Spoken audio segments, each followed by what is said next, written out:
পড়তে পারেন না বাবা, বাবা মা গরিব ছিল, বাবা মাদ্রাসায় পড়তে পারেন, নিজের মসজিদে বইয়া মাত্র 10টা সূরা মুখস্থ করছিল, পয়সার অভাবে মাদ্রাসায় পড়তে পারেন নাই। আমি তাদের জন্যই কোরআন হাতে নিয়ে বললাম, মাঝে মাঝে বাবা কাজের ফাঁকে মসজিদে ঢুকবেন, কোরআনটারে বুকের মধ্যে নিয়ে পশ্চিম দিক ফিরে শুধু কানবেন,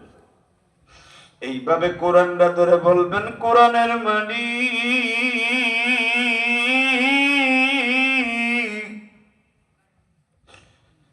গরিবের ঘরে জন্ম দিছ,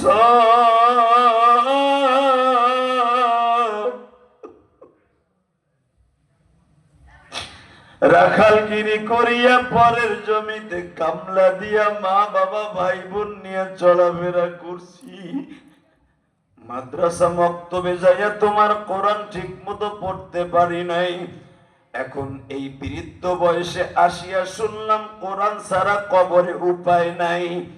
সবাই আমারে ভুলে যাবে, কোরআন আমায় ভুলবে না, যেই বান্ধব আমারে ভুলবে না, এখন মসজিদে বসিয়া ওই বান্ধবরে বুকের মধ্যে নিয়ে কান্তাছি, তুমি আমারে মাফ করবানি, নিজের হাতে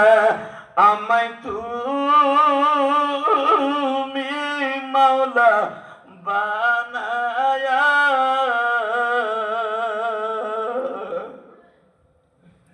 বাবা